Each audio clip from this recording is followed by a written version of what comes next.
Hello everyone, Bells from Bell's Basement here. Welcome yet again to a brand new series where I yet again talk about new releases coming out this year and for the following years as well. I hope this goes well, honestly, because I like this concept. I like this idea of me keeping up to date.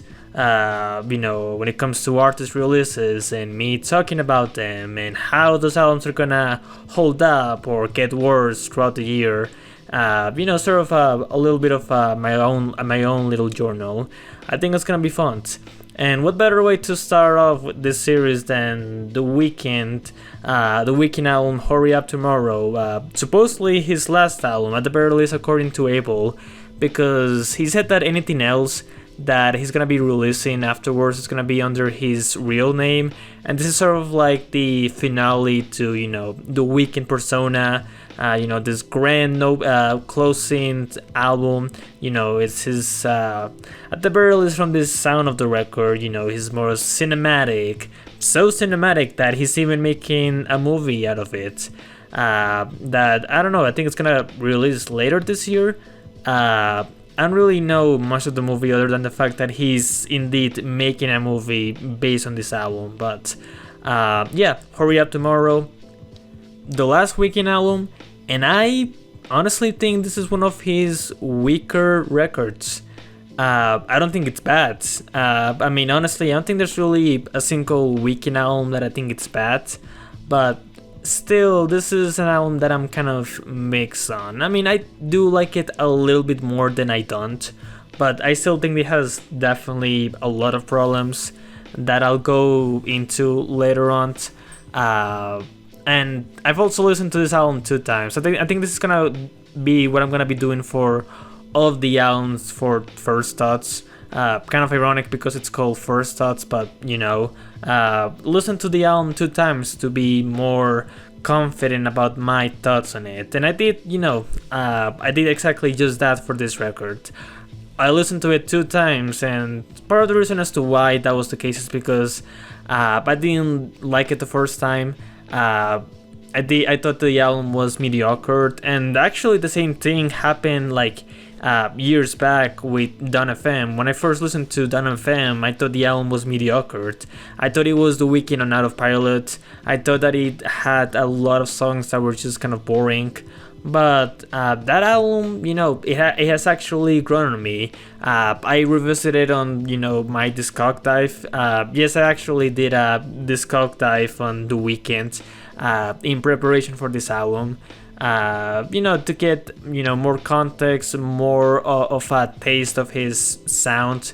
Obviously, I have heard several of his biggest hits before. I've listened to Can't Feel My Face, The Hills, Starboy, I Feel It Coming, Blinding Lights as well, Save Your Tears. I've heard his hits. I think everyone has heard his most popular songs because he's one of the biggest artists in the world. But when it comes to albums, I've only heard After Hours and Don FM before doing this Discog dive on the guy. I've even listened to his House of Balloons because I think that's to this very day his most acclaimed project. House of Balloons is where the Weeknd, before becoming a mainstream artist, was like this underground sensations. I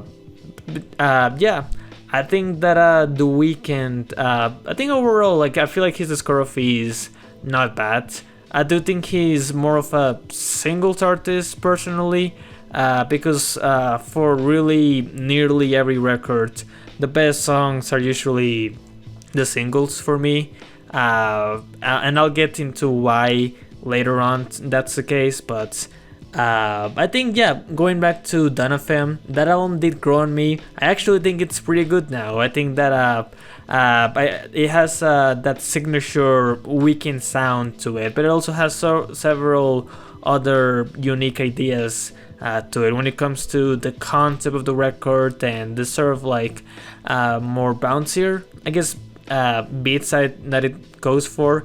But I think they definitely work. I don't think Don FM is one of the greatest albums of all time or anything, but I do think it's a pretty good, solid record. I think it's like a 7 or a 7.5 for me.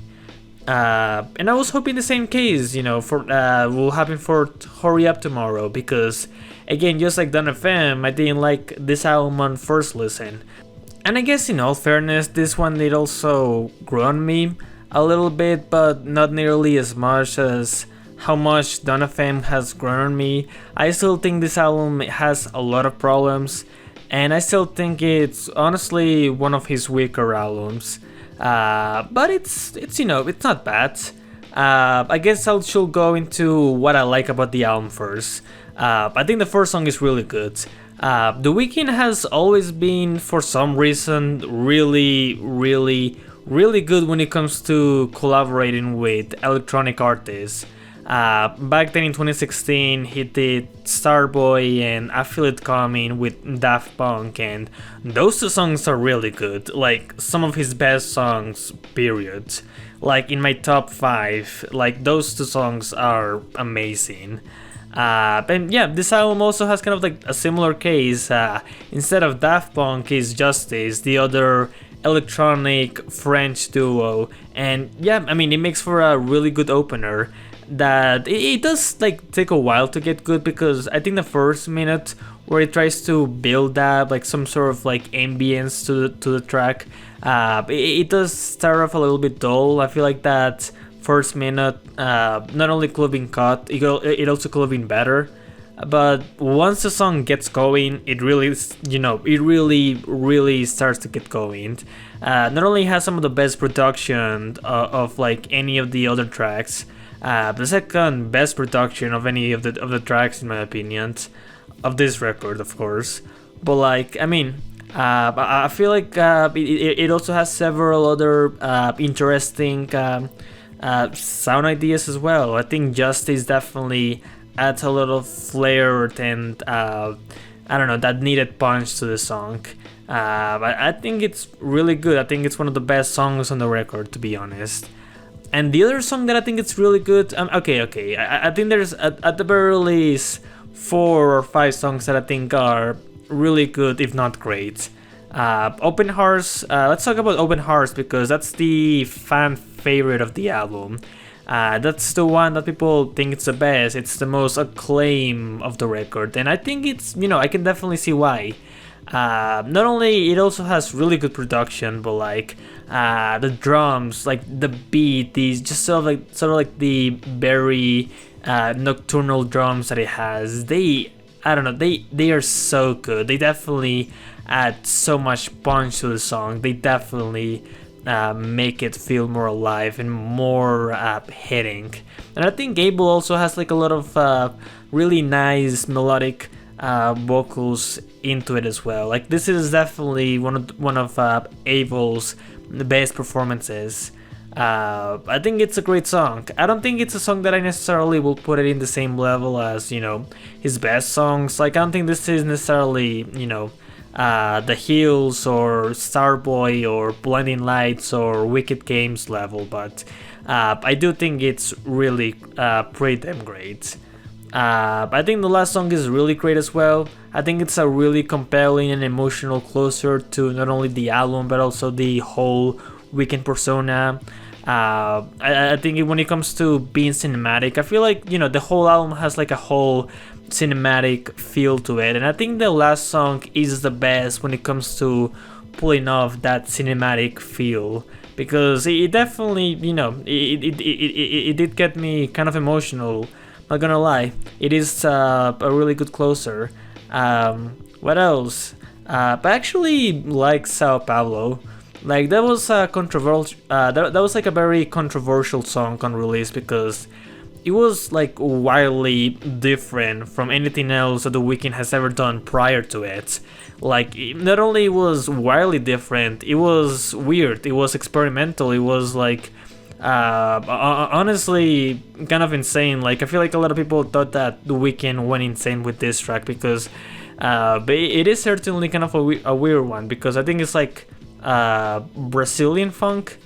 I don't know, I guess let's just go with that.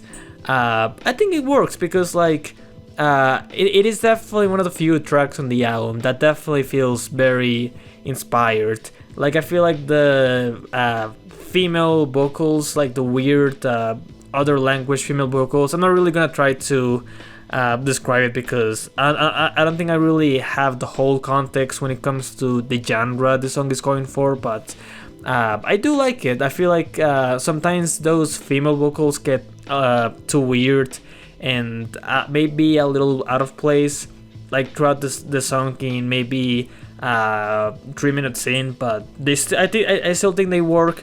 I can see what Abel was trying to do with the genre and the the whole approach of the song, and I really think that he's able when it comes to Abel's vocals on that song. I think they're not only really good, I think they're really unique. They definitely have this this seductive, this very this weird tone that I think actually does work really well.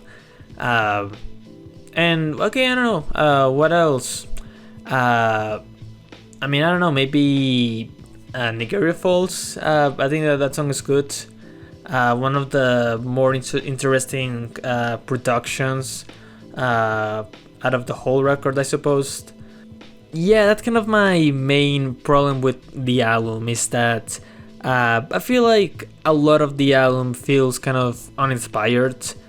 And that is especially the case for the second half, because the album goes for a much more down-tempo, moodier, heavy focus on this atmospheric soundscapes. And that's not to say that The Weeknd doesn't do that well, because in all fairness, The Weeknd has a lot of great soundscapes throughout his music.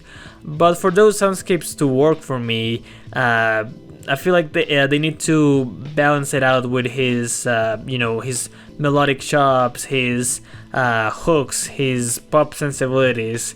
Because honestly, I feel like that's kind of where The Weeknd is at its best. Aside from the production, is that when it comes to him being a pop artist, he's good at it. He's able to bring really compelling melodies to his music, and I feel like this album really is on a desperate need for that, because again, even though the soundscapes can be a little bit evocative in how atmospheric they can be, they also can feel very bland as well.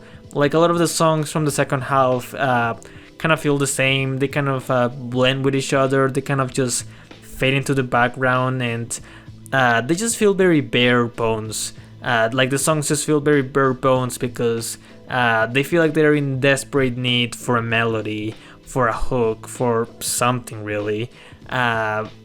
And I mean, I'm not saying that songs that are entirely focused on soundscapes cannot work. I mean, obviously, there's a reason why a whole ambient genre or a whole post-rock genre exists.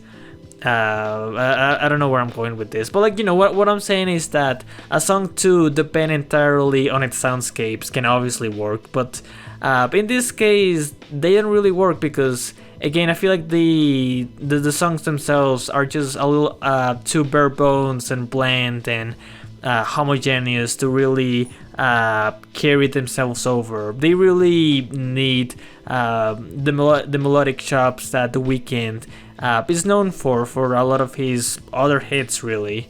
Like, I feel like the album is so concentrated on trying to create these cinematic soundscapes and sounds that it kind of forgets its other strengths that the other albums were capable of doing better, really. And again, that's especially the case for the second half. Like, not only a lot of these tracks could have been cut, a lot of these other tracks could have been better, really, because again, they kind of feel a little bit incomplete in a sense. But I think that's honestly probably a more prominent problem that honestly the most prominent this problem has been since Beauty Behind the Madness, and even that record felt a little bit less bloated to me, despite it also having lower lows, but that's for another discussion. Yeah, I mean that's kind of my main problem with the album. It feels too bloated. It feels too bare bones and homogeneous in a lot of areas, and it feels like kind of forgets some of the strengths of. At the very least, albums like again After Hours and Done FM, part of the same trilogy. But maybe the movie that the guy is making is probably gonna make those tracks maybe work better in a needed context. We'll have to see. We'll have to see when the movie comes out. Because now I'm curious. I didn't even know he was making a movie till days ago. So but I'll have to see. I don't know. But for now, I think this is, maybe probably his weakest record. Again, it's not a bad record. I think it's fine. I think it's like a light 6. But, I mean, I do feel like it could have been better. Like, maybe even a lot better as a whole. Also, yeah, actually, I almost forgot about it. I want to talk about the album cover because honestly, that kind of pisses me off. For the longest time, the album cover for this album was like the original, The Weeknd looking at you with like this, I guess, bedroom eyes kind of cover. A lot of people were criticizing the album cover because they were saying that The Weeknd is not hot enough to pull off that kind of album cover. And I don't know, I think I actually like the other cover because I actually kind of disagree with that statement. But no, like at the last second, he chickened out and decided to change the album cover right on the same day of release to something that I think is a lot worse. Yeah, I really don't like the new album cover. Like, maybe it could be a better album cover for another artist, but like it really doesn't work for The Weeknd. It doesn't really fit his image. It doesn't really fit his style. I don't like the white background to it. I feel like kind of makes it look a little bit weird. And again, I didn't mind the other cover at all. Like, it's not one of his best covers. In fact, The Weeknd has never really been known for having, outstanding album covers. They've always just been sort of like, fine enough. Like, they do have some iconic colors and color palettes to them, but like, they're not necessarily, some of the best album covers in music. But still, the other covers, I feel like they work, I like the album cover for Kissland, I like the album cover for After Hours, I like the album cover for Starboy. Like all of the other album covers up to this point, I thought they were good enough to really bring sort of like an iconic, well, not really iconic, but like a sort of memorable visual to the music. This cover, on the other hand, I mean, to this very day, I still don't like it. Like, God fucking Christ, like, I know that the other cover is still technically the alternative cover, but like, I mean, people use Spotify now, and if you want to listen to the album, you have to listen to it with the fucking with the now new album cover, and I don't know, man, he really should have stuck with the other cover. I'm sorry for the people who like the new cover, but that's just how I feel about it. Yeah, album is okay. I guess I might listen to any music that he might release under his new under his real name, but we'll have to see. Maybe the movie will be good. I am kind of excited for it, but yeah, I don't really have anything else to say about it. Stay tuned for my next review, or at the very least my next first thoughts, first impressions kind of review. Tren.